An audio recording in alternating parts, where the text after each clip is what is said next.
me let you begin. Thank you very much. I appreciate it. Yep, I've been around for a long time. I actually started my business before there was even the internet. So I tell that I was working over at the college 2 weeks ago, and I was telling the students that, and it kind of blew their mind. It's like couldn't comprehend like what life was like before the internet. But we did, and we had to continually evolve and change as things go along. But probably the first 15 years of my business, it was pretty much the same. It was what I would refer to as traditional marketing, uh, print, broadcast, direct mail. These things were around for years and years and years, and very little had changed. And then with the advent of the internet, everything changed. So now, we're continually have to learn new things and stay on top of new trends and new things happening. Like, for example, we're going to talk a lot about ChatGPT today, and that where was that a year and a half ago, 2 years ago, right? And so it's really important that as business owners or people, looking, into their careers and maybe, going to the next level, is that we have tools and things that we can rely on to help us solve problems quickly, kind of fill the gaps with things, and help us. And remember, it's just a tool. You're building a house, the hammer's a tool, but you still need a crafts, a skilled, a contractor, you need an architect, and you need things like that. The tool is just the means of us accomplishing what we're looking to do. So it's very important that we take our experiences and what we know and what we learn and use these free tools to kind of make our life a little bit easier, a little bit more productive, and things like that. It's very easy to rely on things like ChatGPT to do everything, but if you don't put in the right prompts or ask the right questions and then refine those things, you're not going to get a good output. You're not going to get a good answer.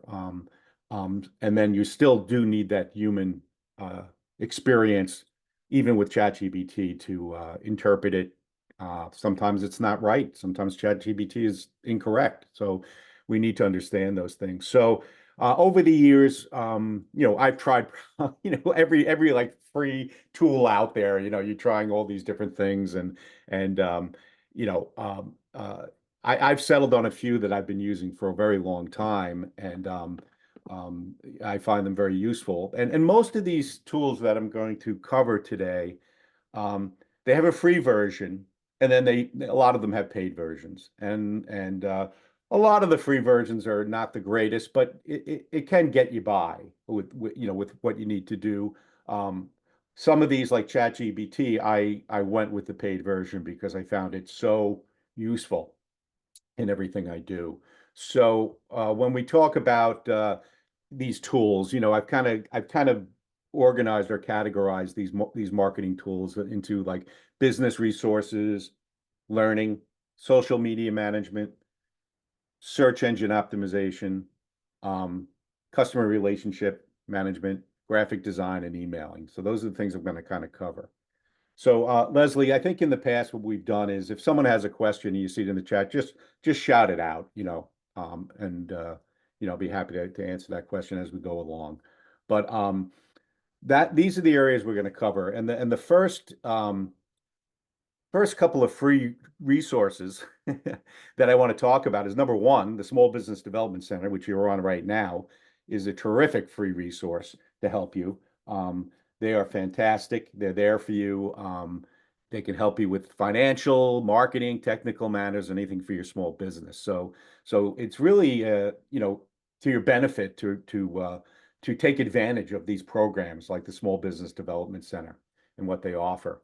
The second one that I wanted to talk about also is a local thing that I'm very involved in, and that's the Miller Business Resource Center. So I just wanted to touch on that and show you what they have to offer free. So I'm just going to share my screen here. You can all see that, correct? You can see Miller here. Okay. All right. So the great thing about Miller is they put on workshops just like the SBDC, and we all know each other and we all work together. They're part of the Middle Country Library in Center Reach. And the Miller Business Resource Center offers all sorts of assistance. They can do market research for you for free if you're a Suffolk County Library card holder. I think they'll even do, Nassau County too. I think they would even allow it. But you can actually go to them with a specific ask. For example, I had to generate a list, an email, not an email list, a mail list, of an actual mailing list, something very niche and specific. There was some sort of this gentleman bought a building up in St. James, and he made it like an incubator for health and beauty. So he was like renting out like 10 by 10 cubicles in this building to beauticians, nail people, acupuncture, different things like that. And he needed to somehow contact all of these haircutters and people that work for maybe another organization, but maybe this would be attractive that they could rent a 10 by 10 cubicle with common space and washers and dryers and everything, and they could break out on their own and set up shop in his I'm calling it an incubator, his building. So we needed to generate a list of licensed beauticians in New York State in the immediate 5 mile radius of St. James, and so I approached Miller Business with this, and they were able to get me that list. They were able to research all the databases they have access to and provide me with that information for free. So that is just huge. They also have a list of databases that if you sign up, like these are all the databases that you have access to. And you can just sign up with Miller. If you go to their website, let me just backtrack. I have a presentation with all this information on there, and I'll share that link in the chat so that you don't have to remember all this or write this down. I have the link to Miller. I have the link to all these things we're going to talk about. So they have tremendous resources. And one of my favorite that I use at Miller is Reference Solutions. And that allows me to generate a list, a target list. And I can target businesses by their SIC code or the size of their business, their income, how many employees, and it will generate a list with all this information. Who is the president, who's the vice president of marketing, who's whatever this, and it will generate this list for you. And it's a verified list. They verify these contacts continually. And I've actually used this reference solution for some of my clients for some projects where they wanted to send out like just the old-fashioned mailing, like a postcard to things. And we mailed out like 5,000 of these cards, and we got very few back because they were bad addresses or the business was closed. So that Reference Solutions is it's a great database of businesses that you could look at. The other one that's in part of this, and we're going to talk about this a little bit more, is LinkedIn Learning. LinkedIn Learning is not free. And LinkedIn Learning, we're going to talk about that more. But if you become part of Miller, you have a library card, you can log in and use LinkedIn Learning for free. So they offer a ton of great databases that you can use. And some of them you might need their help with, in which case they're happy to make an appointment with you and say, hey, we could do it over Zoom. You want to come down to the library and we'll work with you. So that is a huge, I'm going to let the SBDC talk about themselves and what the great job that they do, but I'm just going to put a shout out to Miller Business because they are tremendous in what they do. So I really highly recommend that, and attend their workshops and different things like that. So someone put in there, local libraries give you access to LinkedIn Learning. Yep, that's true too. So even through your local library, you can probably through the library website or wherever get access to LinkedIn Learning. So it's huge, and we're going to talk about that LinkedIn Learning. So that's great. So that's my first little pick for great free marketing tools that are available. They're there for you. So definitely reach out to them and any workshops they're doing, anything they're doing, be a part of it. So now, we're going to talk now about LinkedIn Learning. So LinkedIn Learning is a great online platform. So it offers a bunch of courses and certifications even for individuals to develop new skills or even advance their career. So right now, I'm going to just share my screen. I'll show you LinkedIn Learning here. Just give me 1 second here. Okay, so LinkedIn Learning. So here is like my LinkedIn Learning dashboard right here once we're logged in. So for example, here's a class. Just I wanted to brush up on things, how to write a marketing plan. Okay. They offer these great tools, and then they have recommended picks based on my previous things, working with difficult people. That's sometimes you have to deal with that. But this is a great source, and I would recommend that you periodically you go in here and take a course, okay? And just to brush up on certain things. So for example, a client might ask us if we do a certain thing.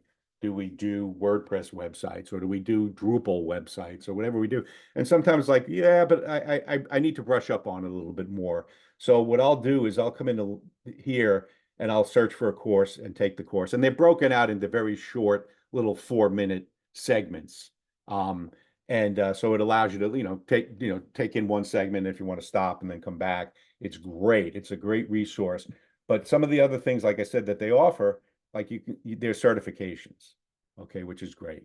So if you're looking to get certified in certain things, or even continuing education, this is a tremendous, tremendous resource, LinkedIn Learning. So I have the paid LinkedIn, so I get this as part of my package, but very, very good. Like, you can see even here, some of here are some of the things I've taken, so I really believe that as entrepreneurs and people, we have to stay on top of things, and LinkedIn Learning is a great way to do it.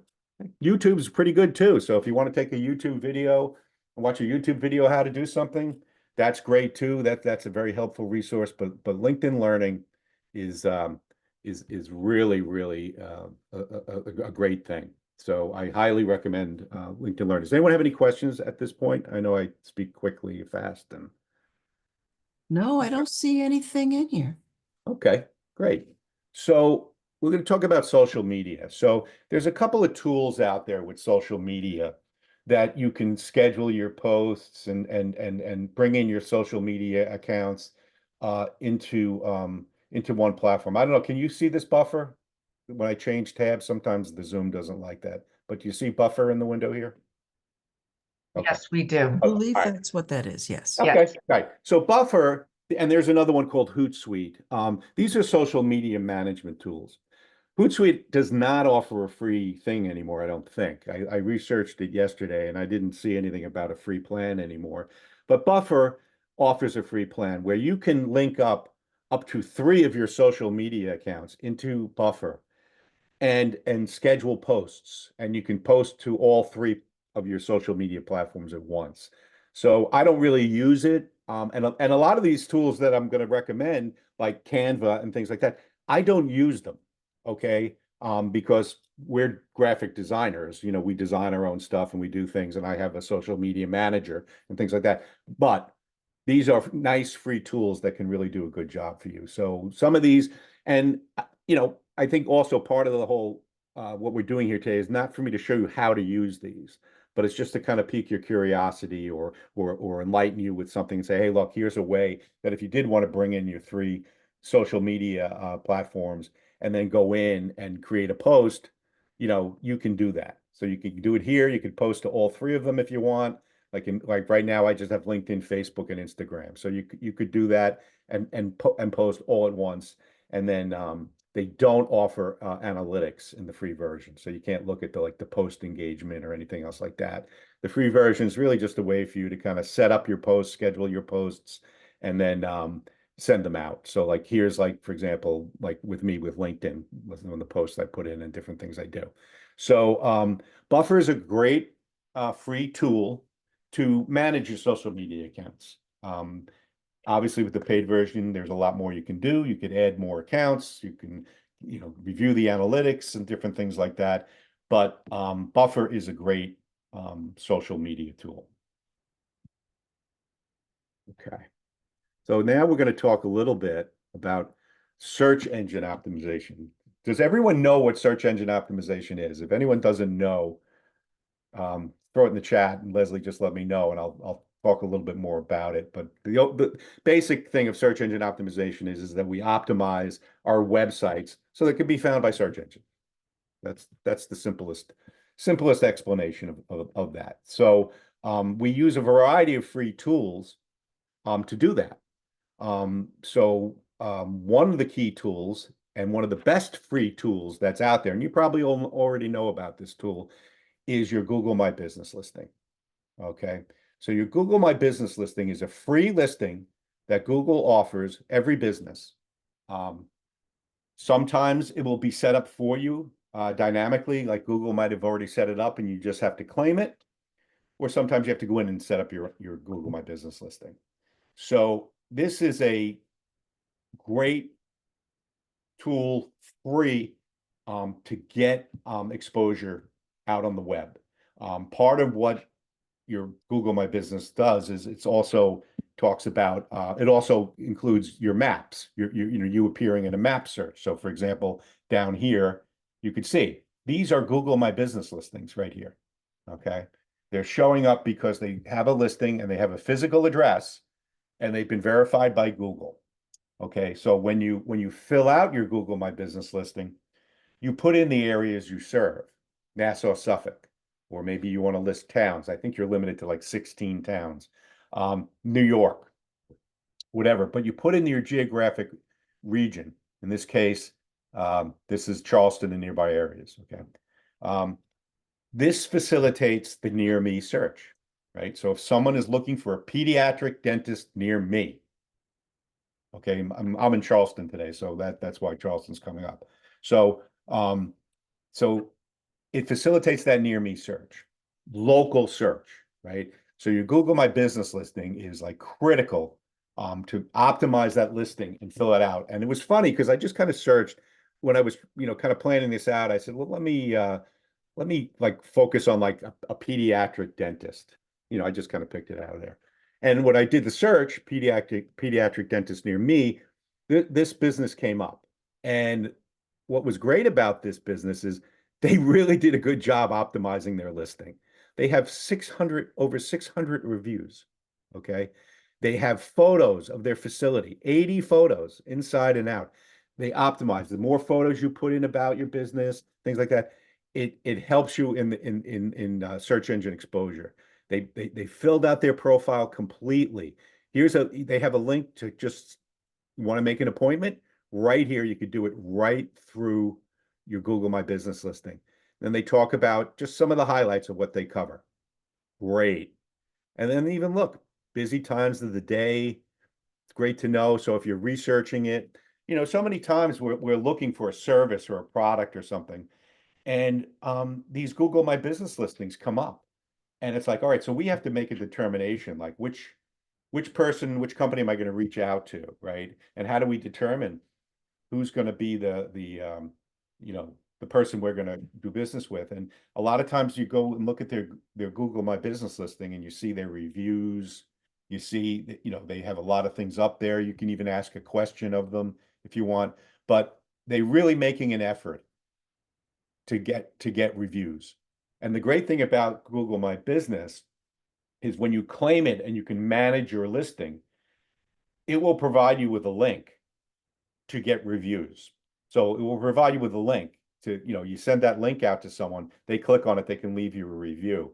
So what I recommend to my clients is like include that link in your signature in your email, review us on Google, whatever, and do that, and then share that link with customers, even strategic partners, vendors, people you work with in that capacity, well, and work on getting reviews. Really, really important, because a lot of times, people have like 5 or 6 reviews and they're like, oh, look, I got a 5-star average rating. And then someone gives you a 1-star review and now you're down to 3. So you need to have a steady supply of reviews, because Google, it's a signal. We call that a signal. That's a signal to Google. So Google's job is to recommend to the searcher, because that's who they work for. That's who they serve. Google serves the searcher, to recommend the best answer to someone's question. Where can I find a pediatric dentist near me? How does Google even understand like who to select? Well, they'll look at reviews. Yep, they'll absolutely look at reviews. They will go to the website and read the information on the website. Do they have an informed information and educational website? Do they talk about their services? Is it a good website? Is it updated frequently? These are all the signals that Google uses, and also backlinks coming into your website from other websites. So I don't want to dive too much into just what SEO is, just to understand that this is a really important free marketing tool is Google My Business. And they even go down here is you can post things and promote content on your Google My Business listing. So if you're writing a blog or something on your website, you should immediately come over here and while you're logged into your Google account, Google My Business account, is promote that blog, promote that article, and promote it on social as well. So this stuff gets out there to the search engines. The more content you can create, the more pages and posts that Google will index so that you will come up. So this particular dentist, this Coastal Kids, they have a lot of different ways. They're getting Yelp and different things like that. They're getting out there in different vendors. Even here, look, videos, right? So they even have videos showing up. So it's important to understand how and what a search engine page does. This is what we call a search engine and result page, okay? And what Google's trying to do is they're trying to provide the answer to someone's question right here on the page. They want to make it as easy as possible for the searcher. So they're not necessarily encouraging the searcher to go to your website. They're encouraging you to optimize your website, and then they will pull information from your website and display it on a search result page. Okay, so the searcher doesn't even have to go anywhere. So for example, you can see here, look, these videos. These are videos from Facebook that they've been posting. It's a great thing. FAQs and different things like that. So they're trying to make it as simple as possible. Here's like an example of an FAQ that they picked up from someone else's website. So if you understand how search works, that Google just wants to provide that answer right on a search result page and not necessarily go to your website. It's really important that you optimize things like on YouTube and your Google My Business listing. So with this listing here, you can expand it, and obviously you can see all the pediatric dentists in the area. So it's a very, very useful tool, your Google My Business listing. Claim it, search for it. If you don't know what it is, you can do is just search by your business name. It might come up. It might already be there, and then you might have to claim it. Sometimes claiming it is a little tricky. Sometimes they'll mail a postcard to your physical address. I've actually had someone, one of my clients, we had to shoot a video of the exterior of their business walking into their shop. It was just crazy, but claim it. It's free. Oh my goodness. It's like the best thing. And then you have to continue to optimize it. Another free tool for SEO, and these are completely free. There's no tier here. You don't have to pay, is your Google Analytics. Okay. And what Google Analytics is it's basically a piece of code we put on a website so that we can monitor traffic coming to your website. And we want to understand, how many visitors are coming to your website within a specific period of time, how many unique visitors are coming in a very specific period of time, what pages or pieces of content are resonating with people, that we're getting a lot of visitor traffic or a lot of engagement time. We can also set up what's called events, so that if someone downloads a form or downloads a document, we can register that as an event. Or if someone watches a video on your website, we can gauge that. So with Google Analytics, one of the things, like here, we're looking at like all the pages of a website. Okay, this is the home page, and these are all just pages of the website. Okay, and it will tell you how many views and how much time people spent on the page, and that's great. That's really great. But we can also do what's called, we can apply filters and say, okay, well, where are these people coming from, right? So now we can look and see, within the past less than a month, bulk of our traffic is coming from Facebook paid advertising. Okay, then we're also doing an event geofencing. We event geofence things. And we can see here's Google pay-per-click, right? Here's Google or organic. Here's a referral from another website. Okay, here's Instagram. So we can see how our marketing efforts are working, right? Whether it's organic, free marketing, like optimizing your site for search engines, or doing paid things like Facebook ads or LinkedIn ads or different things like that. Your Google Analytics account can tell you this.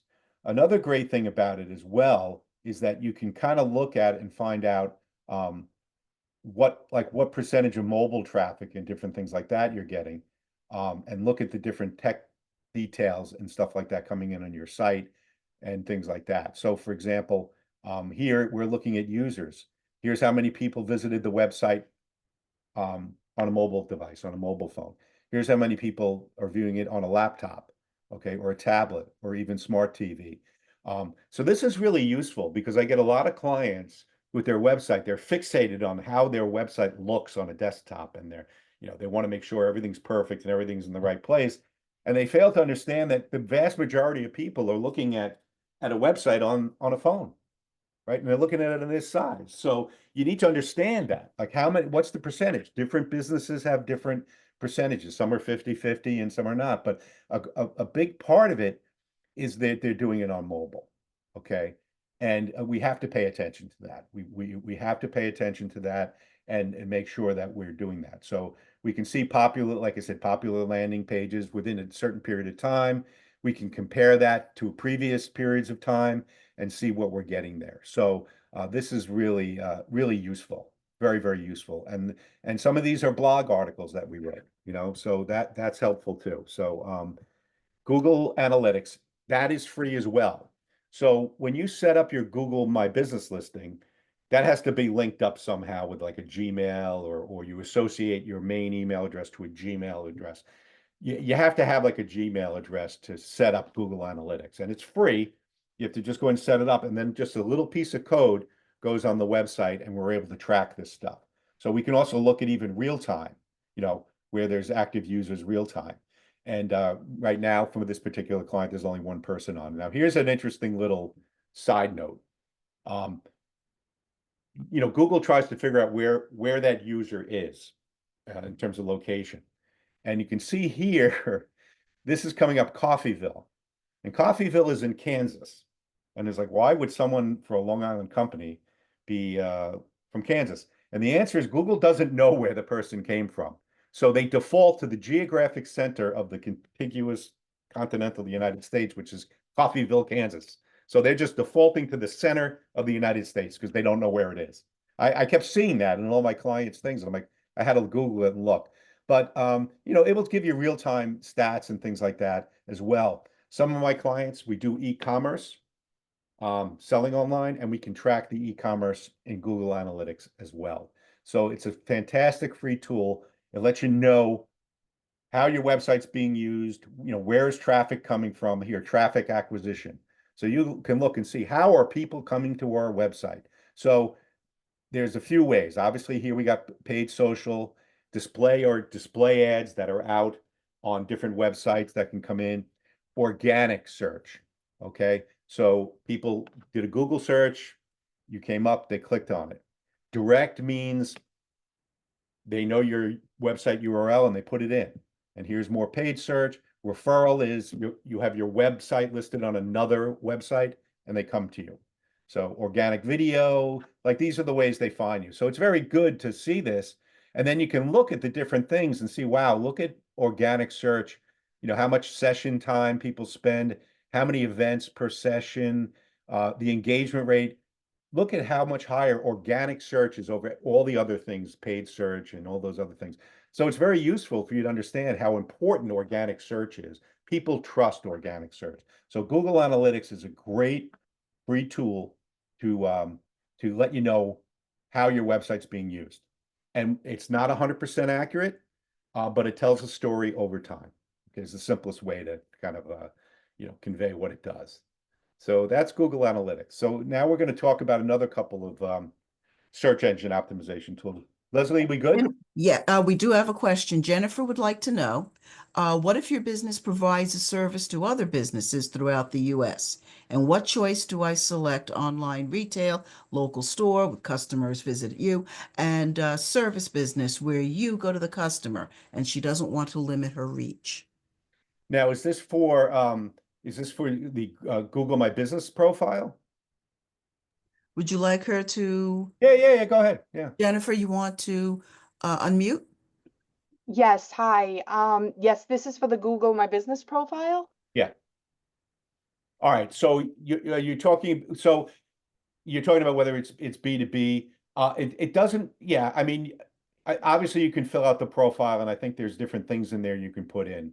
The real strength of Google My Business is that near me search. So whether it is B2B, I'm B2B, like I'm a B2B business, and I filled out my profile for my Google My Business. I don't have it up in front of me knowing what the different options are. Are there different options you can select or something? Yeah, that's where I'm not fitting in. It's either saying online retail, where the customers purchase through your website. That's not me.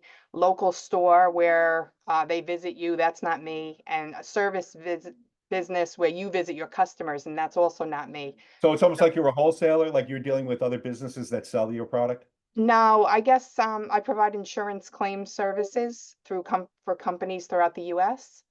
Oh, okay, So- so it's very important that you're accurate with this. Right. So you're a service. Correct.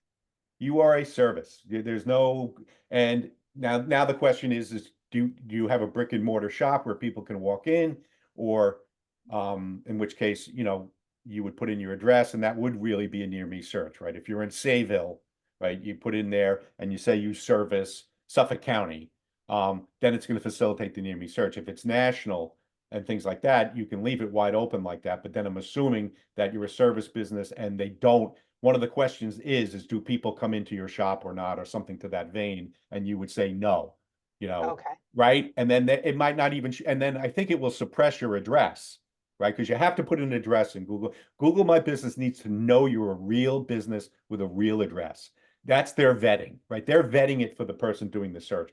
Google's saying, look, we checked it out. They got a real place. So what's going to happen is you're going to click and say, don't show a service business. No, they don't come in here. There's some sort of setting that it will not show your address. Okay. Okay. But you're a service business.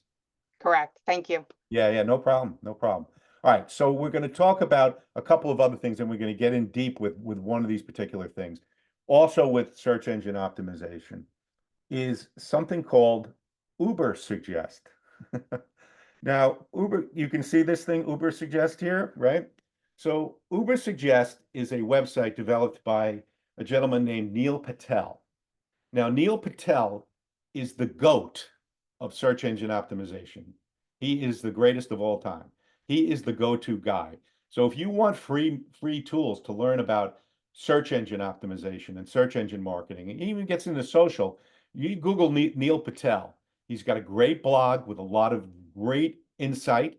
His website, once again, I'm sharing that in my presentation link. I think it's neilpatel.com. But he offers this service called Ubersuggest. And what Ubersuggest is basically it's a keyword research tool. And they have a free plan. It's very useful. 1 second here. It can provide keyword research. It can provide content recommendations. You can analyze a competitor's website and look at the type of traffic that they're getting. So Ubersuggest, what you do is you can plug in like a website. Like in this case, I put in my friend, the pediatric dentist over here around the corner from me. So I put him in and I asked them to do some keyword research to find out what keywords he's coming up for. And it will tell you like the search volume and his position within search, and then how many estimated visits.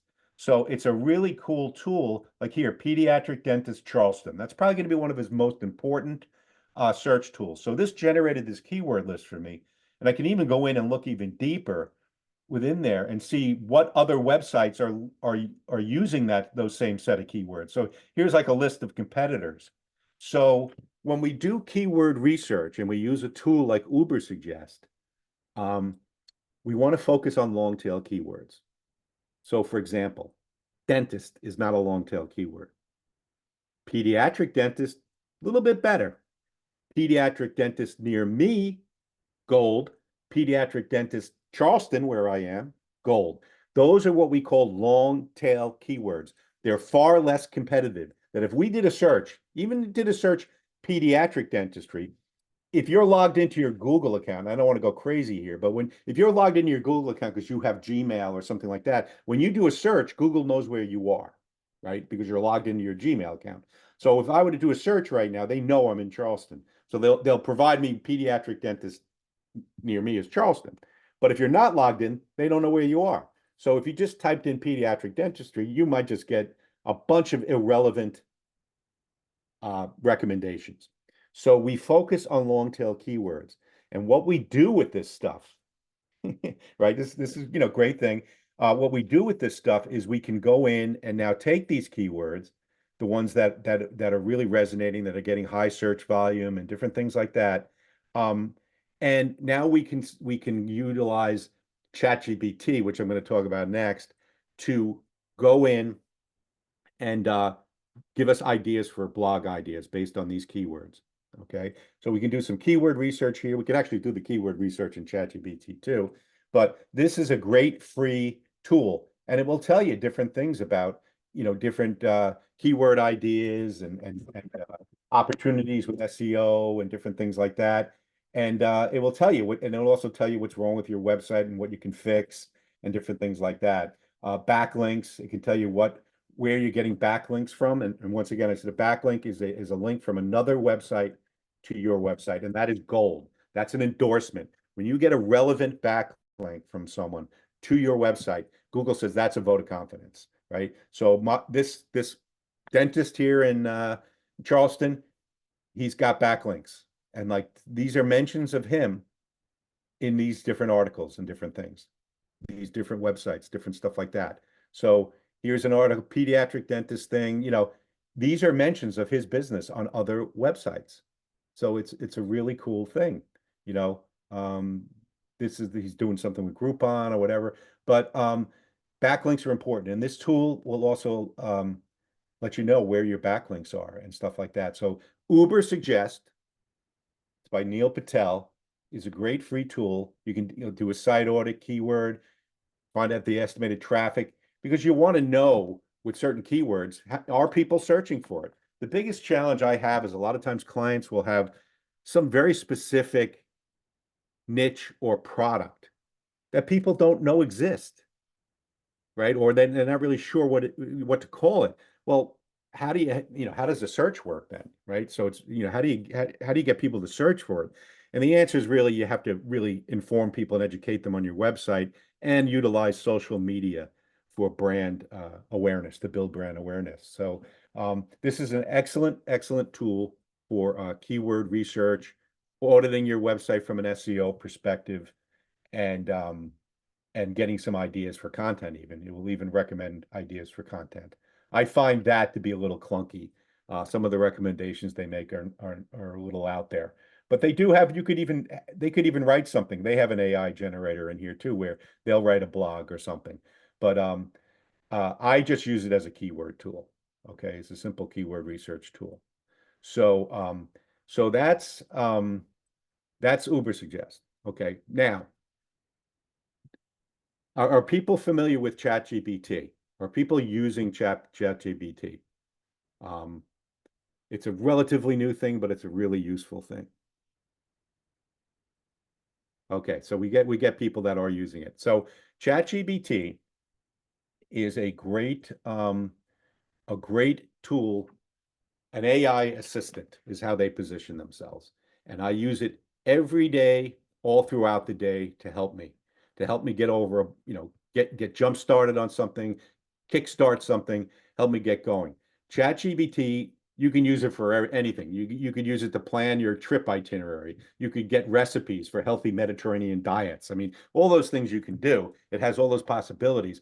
But from a free marketing tool, it's a great way to do some market research generate content ideas for your website. I've actually used it to write content for a website. And what I did is I referenced other websites where I liked the editorial tone or the style that the copy was written, and I told it to emulate this style. And then what I have to do is go through it with my copywriter, go through it. Okay, the AI generated on its own, it can get you through in a jam, but it's really best for you to after you generate some sort of content with ChatGPT to edit it yourself. I have a client, they're paying a copywriter to write one blog article a month for their website, and they pay her to do that, and she does a good job. But what we ultimately decided to do was, instead of having her write one article a month that she did completely from scratch, we generated 4 articles in ChatGPT. We generated 4, and then we sent those 4 to her to edit them and clean them up.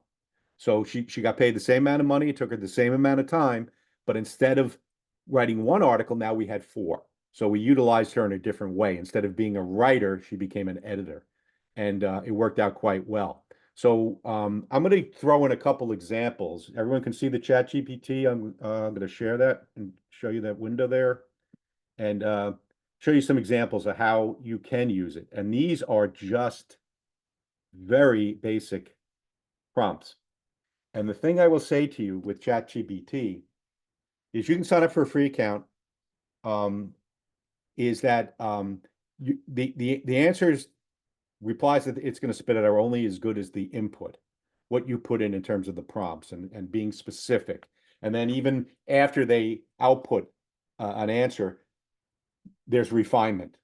No, that the wrong direction. Okay, expand on this point or whatever. So let's just start with a couple of easy prompts. So let's just say we're here in Long Island, and we want to know how many the top 20 towns in Nassau and Suffolk County with the highest household income, because we might want to target those towns.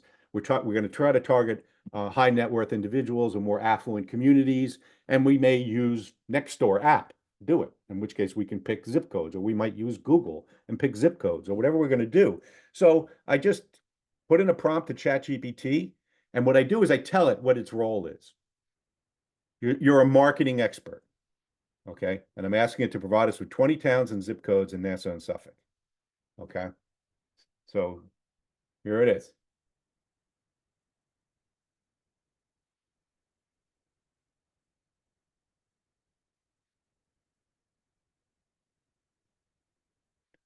So I should have been more specific. It's going to give me 20 in Nassau and 20 in Suffolk. But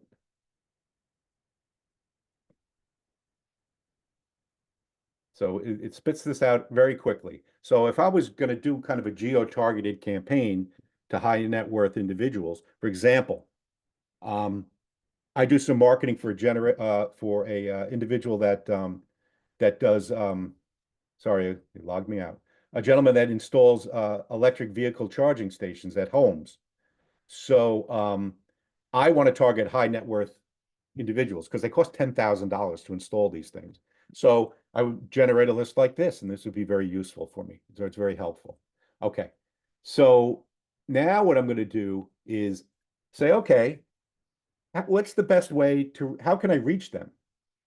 Right? What's the most effective means for me to reach these people? Okay. And I can ask ChatGPT. Now I'm having a conversation, and what I find over time sometimes is I'm writing prompts and talking to it like it's a person, like I'm saying please and thank you. So it provides like a whole blueprint here for me, or a marketing plan. You can actually ask it to write a marketing plan. You could ask it to write a business plan, right? So it's telling me best ways to reach people, in terms of these zip codes and different ways to use content and stuff like that. So it's a great, now some of this stuff is probably not relevant, and that's where our marketers or entrepreneurs' intuition comes in and saying that doesn't make sense to me. Let me challenge it or question that, right? So it's providing me with this whole outline of the best tactics and way to reach these people. Okay, great tool to do it. Okay, great tool to do it.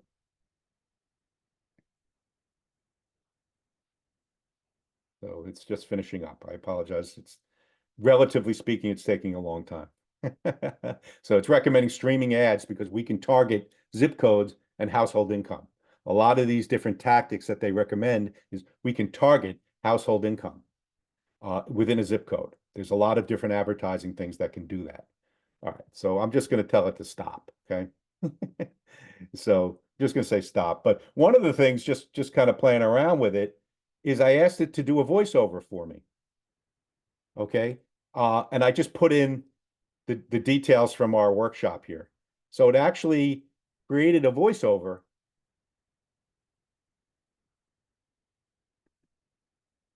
Excited to announce I'll be conducting a free workshop for the Stony Brook Small Business Development Center on Thursday, November 25th.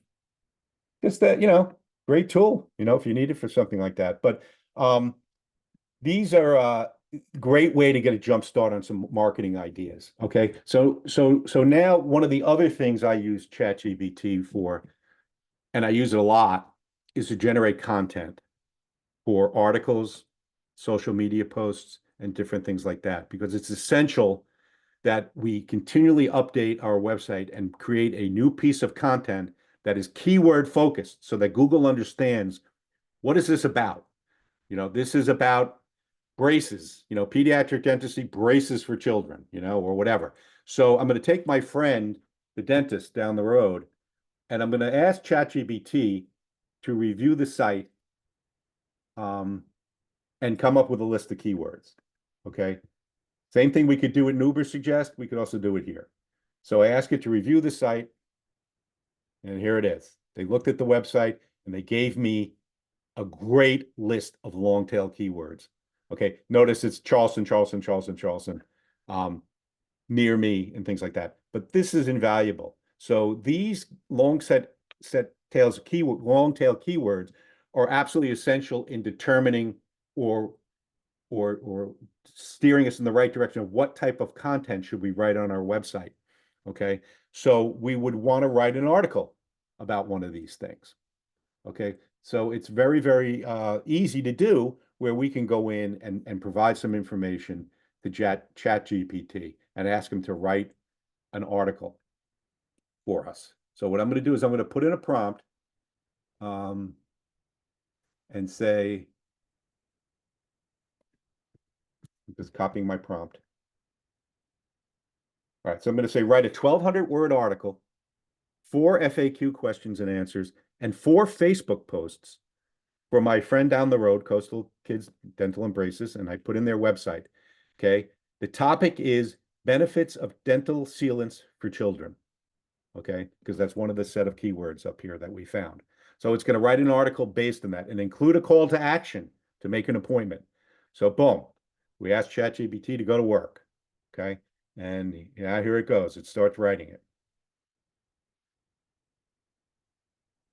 Now, what I do with this stuff is I always have my client proofread these things prior to posting, because I am not the expert in dental sealants for children.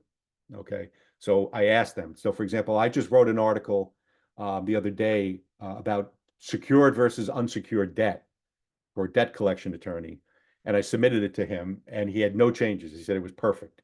What I do is after I generate the content, then I bring it out and I'll clean it up in Grammarly. That's like the grammar tool, just to kind of dehumanize it a little, make it humanize it a little bit. But then I will actually go through it myself, or one of my copywriters go through it and just clean it up a little bit and things like that. So right now it's spitting out all the things that we need for this article. So started up there, the benefits of dental seals. Now, once again, this is the long tail keyword right here in the headline, dental sealants for children. This is a keyword focused article. We could have asked it to include more keywords and things like that as well, but we really want it to be specific, right? It's pediatric dentistry, right? This is really important, right? So we're using those keywords, and this is where like the human touch has to come in, because ChatGPT might be a little bit too repetitive in the way they say things. But this jump starts things. This gets us 80% there. Rather than staring at a blank piece of paper and saying, what should I write? How do I write it? What should I say? You have to do it. Throw it in here, get it going, and then you can always do it. So then here's just a little bit about the company, right? We specialize in pediatric dental care, and we offer dental sealants. Our team understands how to make we have multiple locations in Charleston, blah, blah, make an appointment today. And then we have FAQs, and FAQs are vital to things on your website, because the very nature of a search is to ask a question and get an answer. Well, what's an FAQ? It's a question and an answer. And sometimes Google will pick up these FAQs and display them right on a search page. Okay, so we always include FAQs and things like that. Now, once again, this is where I need my client. This is a claim here. Do dental sealants last up to 10 years? Yeah, I don't know. I mean, I could probably do some independent research on it too. I wouldn't, I just wouldn't go for that. But it provides me with 4 FAQs, and then it provided me with 4 Facebook posts that I could use. And I could take these, bring them over to Buffer, schedule them, and things like that. So that's an awful lot of heavy lifting in a very short period of time, right? So what I will also ask it to do is to set up a calendar, like a blog, set up a blog calendar for me. So I'll do that as well. So I'll ask it to set up like a calendar for posting with different topics and different things, so I could just get that all ahead of time. Create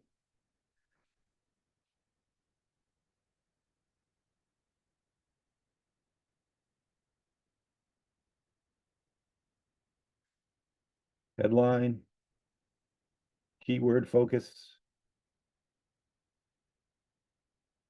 and summary. So I could just ask it to do that. And then what I do is I set up a spreadsheet, okay? Like in Google Sheets, and I'll set up these things. Like, here are our blog topics that it's creating for us. Okay. So it's giving me a little bit of this, and what I'll do is I can tell it,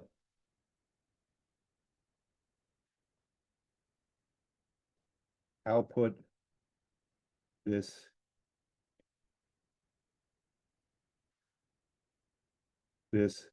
in a Google Sheet. So you can tell it to just output it,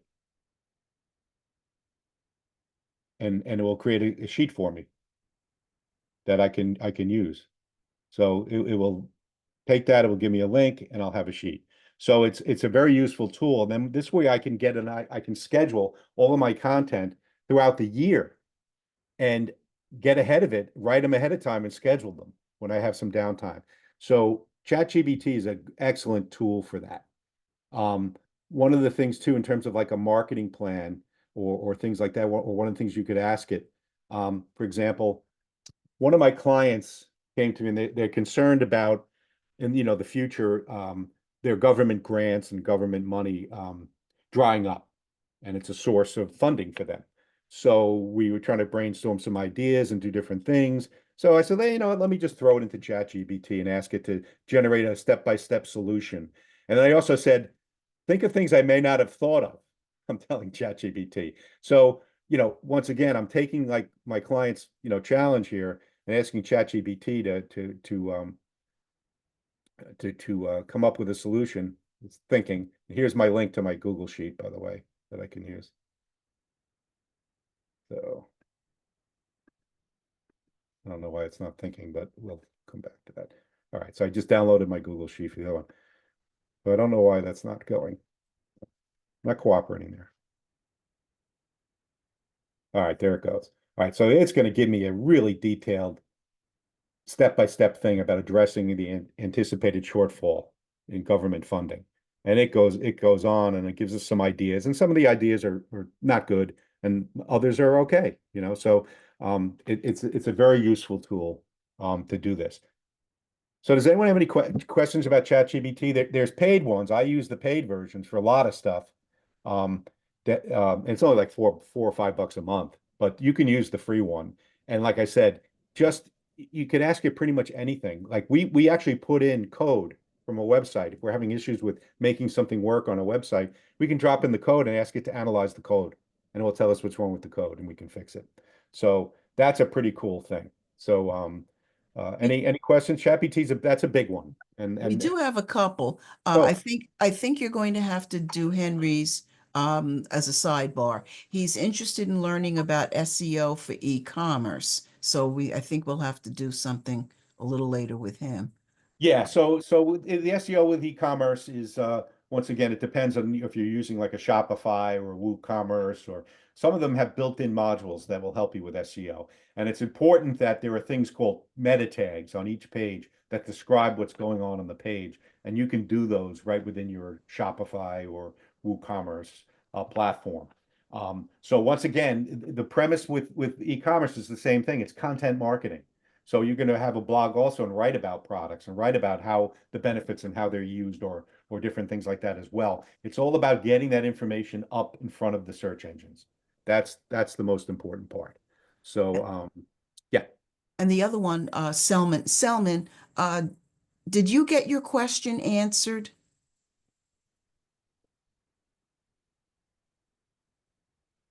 Hi, I'm Salman. I was just wondering, he was saying we could also do this in Uber Suggest.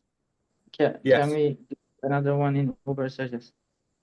Yeah, you could do it in Uber Suggest as well. In terms of other things like developing the blog lists, it's not as good. Content suggestions, I think they're a little off. I really use Uber Suggest just to monitor the overall health of one of my clients' websites from an SEO point of view. I'm becoming more and more reliant on ChatGPT. Oh, ChatGPT.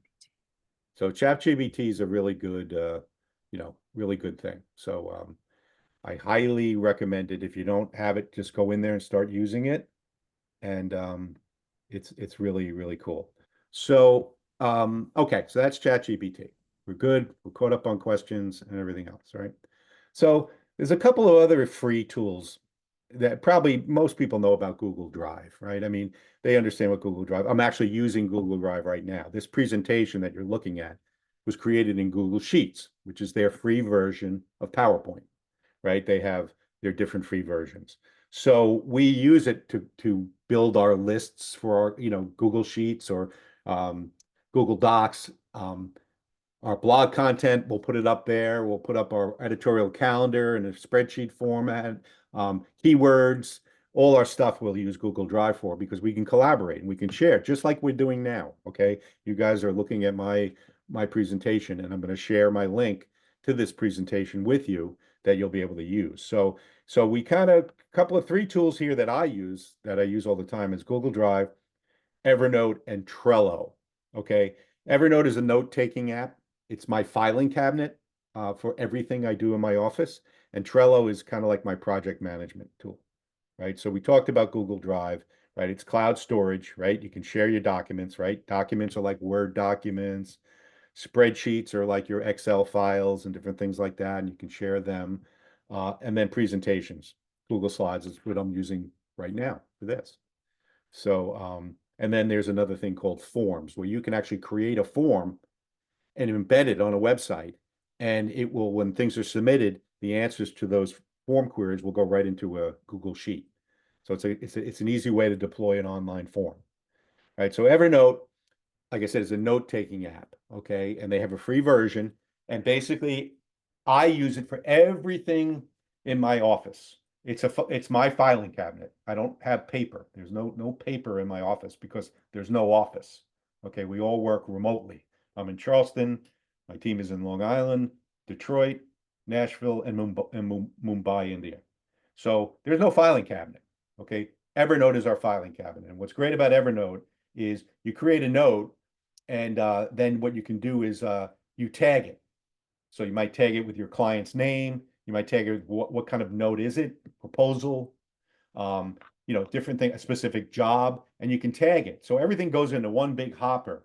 And then what you do is, if you're just going to do a search saying, I'm looking for XY, the proposal for this client, you just type in their name and all the notes that are relevant to that client will come up.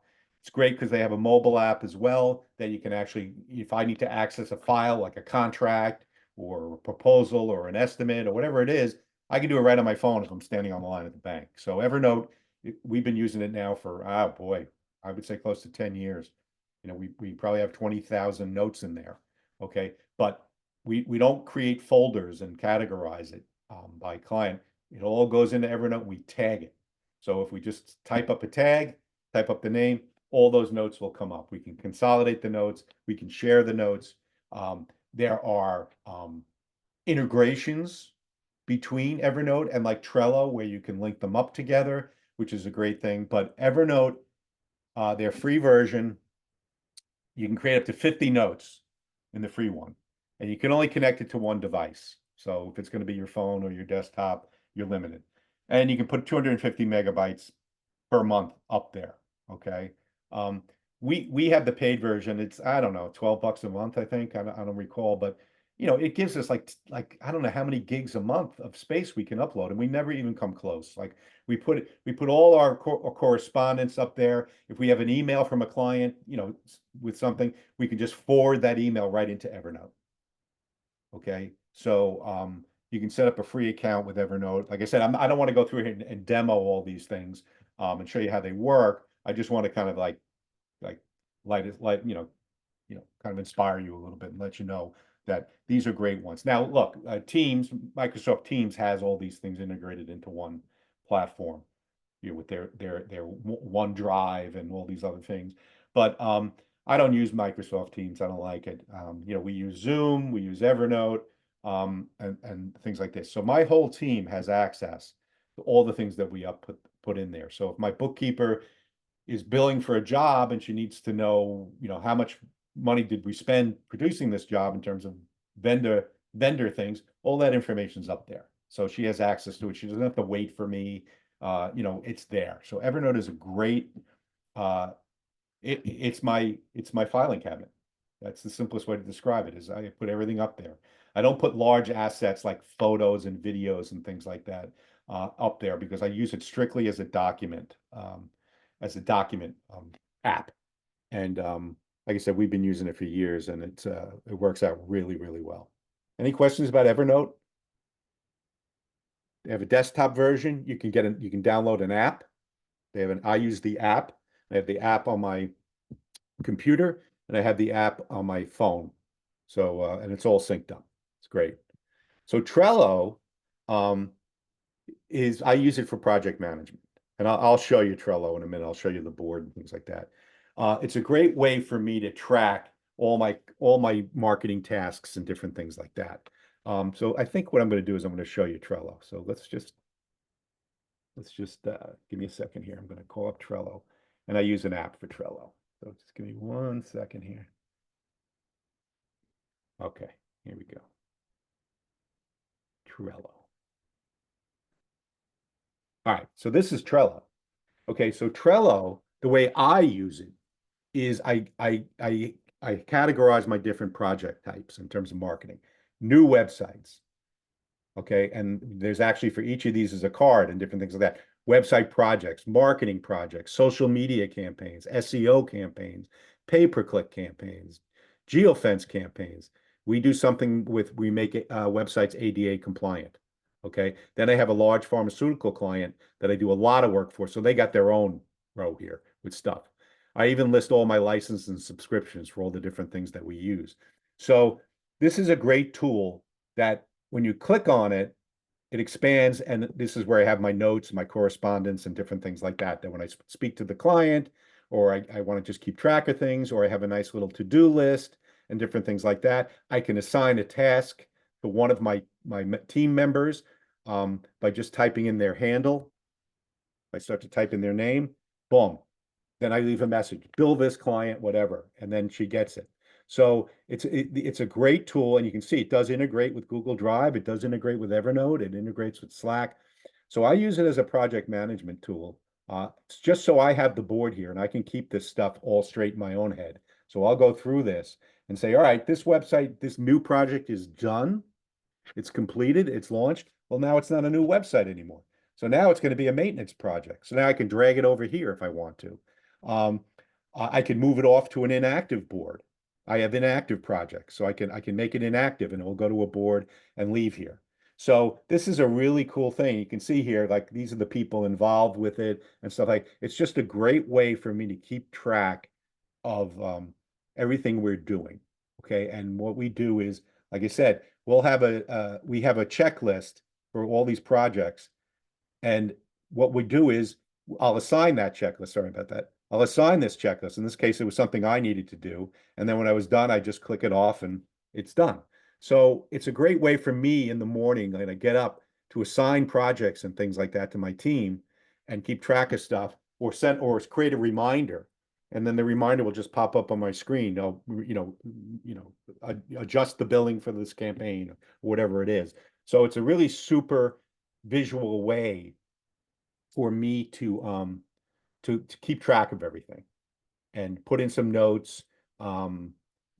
If it's going to a different stage, it's very easy to add a card. You just go in, you start typing, different things like that. So Trello is a great thing. The free version, once again, we were using the free version for years, but we upgraded, but they do have a paid version of Trello. I recommend if you're looking for something simple with project management, we looked at project management tools, a lot of them, Monday, all these different ones. They were too complicated. There was too many features that it just became too much, and we were spending too much time with this. This is simple.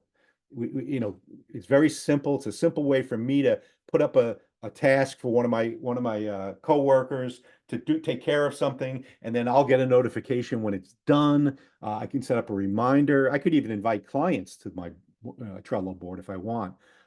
It's just a great way. So yeah, they do have a limited thing, 10 boards. So it is a little limited, but you can certainly get by with the free version of Trello.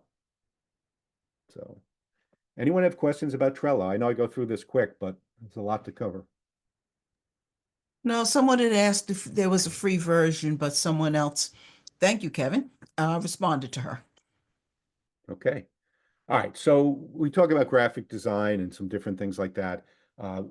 Free versions of Canva and free versions of Adobe Express. So Canva, I do not use Canva, okay? Because I have people here that we do it. But I have clients that use Canva. They love it. It's a great way. It's a great way to create graphics for like social media posts or different things like that.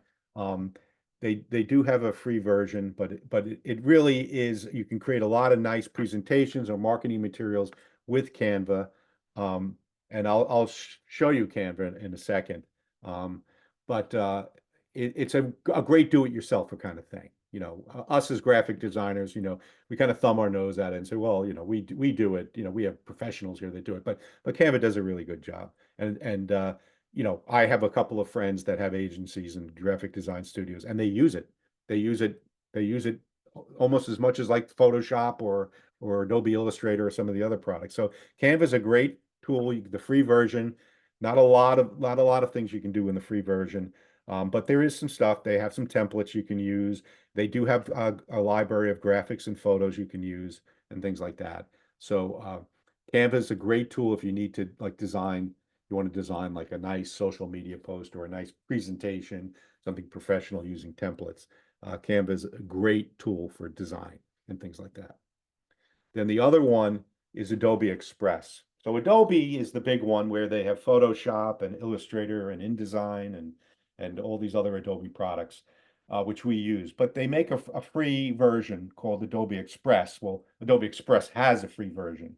And the reason why I'm bringing this one up is when you're using photos and different things for your website or your blog or your social media posts, they need to be cropped and properly formatted for the web, right? So you might have to crop them, you might have to reduce the file size and make them optimal for web viewing on your website or social media.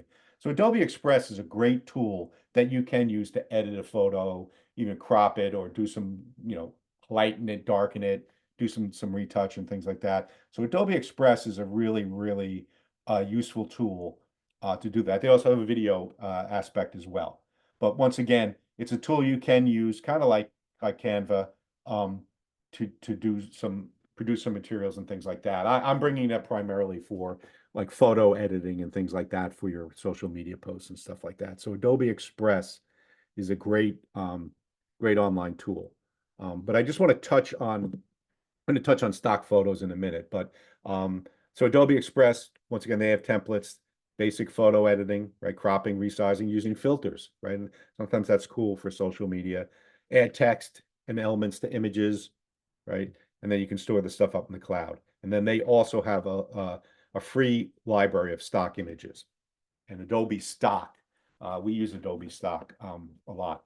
But one thing I want to say that is not a free marketing tool, and that is not a Google image search. So if you search on Google for a photo of a man on a phone and you look at Google Images, okay, you do not have the right to use that image. Okay, you could get sued. I had a client that did get sued, $50,000.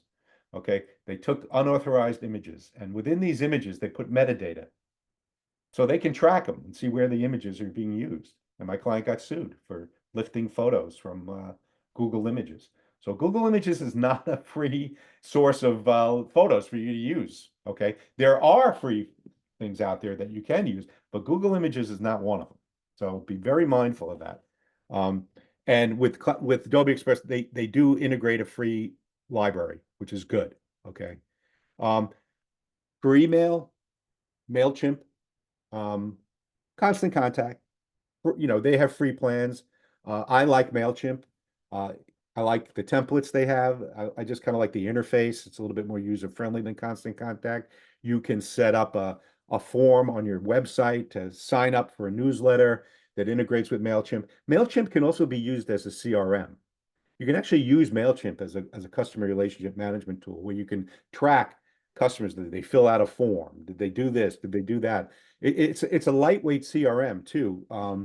But the free features is only up to 500 contacts, which is still pretty good if you send out 500 emails. Okay, so they're letting you send out up to 1,000 emails a month. That's not bad if you have a small little list. But it all has to be one individual audience. Okay, and they do have basic templates. So I like MailChimp for email marketing. The paid version, you know, it gets better because you can segment your audiences and do different things and create different kinds of forms and stuff like that. MailChimp is kind of my favorite, and the free version is a great way to get started if you want to, you know, if you want to utilize email marketing. So then I want to leave a little time for people to share if they have some free resources too. But I just threw in these additional little free resources here. One of my guys here at the office, he uses this thing called Rhyme Zone, where you type in a word and it will give you like words that rhyme and also synonyms, but it gives you words that rhyme. So sometimes when he's trying to write a catchy like tagline or a catchy phrase or something, he'll use this Rhyme Zone to like put in and you know, get some rhymes with some certain words just to help him, you know, get started with an idea or a concept. This other one is free fonts. I'd be a word of it, you know, caution with these things. You know, when you download free fonts and now you're uploading them into your system, that could be a security issue. That could be a problem. My guy has used free fonts. I'm not crazy about the idea of using it, unique fonts once in a while, but they're out there. And then this last one, Pexels, is this is a free stock photography place where you can download stock images for free. Now, there's a caveat with that. You can't create a logo for your company using like an icon from one of these stock images places. Okay, you can't make that your logo type. Okay, technically that's a violation of the terms of use. So you have to be careful. You can't resell the photo. You know, you can't you can't claim ownership of the photo or anything like that. But Pexels does, they have a, you know, great thing. If you need a few photos for a presentation or something like that, it's a great tool. Get you there. For your website, I would recommend, obviously, if you could do your own photography and make it unique and things like that, that would be great. But these kind of free sites here are very, very helpful in terms of getting you materials and content that you need. Believe it or not, ChatGPT, you can create photos and images too in there too. You can actually create an image. Now, what you have to be careful of is, once again, if you tell it to create an image of something like, let's say you tell it to create an image of Mr. Met surfing on a surfboard. It will do it and it looks great, but you don't have the rights to use the Met logo. So you got to be careful. Like, but you could generate images with some of the ChatGPT plugins as well. So so those are my favorite free tools. Now, does anyone have any free tools that they love that we could share and talk about? You guys would put them in the chat, right, Leslie? Christina just beat you to it. She says, are there other AI tools that are helpful outside of chat? And she's mentioning something called Notion and something else called Jasper. Yes, yeah. There's tons of them out there. And look, Google's trying to come up. ChatGPT, which is interesting, is kind of funded by Bing, Microsoft Bing, and it's utilizing the Bing search engine for a lot of its work when it's doing research. So that's a big deal. So we have, there are a ton of them out there. There are a ton. I couldn't even begin to talk about the different ones they have. But even the very nature of search, when they were searching for things now, these AI chatbots are doing the search and facilitating the search and different things like that. So that's why it's important now that we're even optimizing websites for search engines. We're optimizing websites for AI. Yeah. So there's a ton of them out there. I just, ChatGPT is like the mainstream one. Probably as I get more familiar with it, more nuanced, I might go with a different one, but that's the one I use.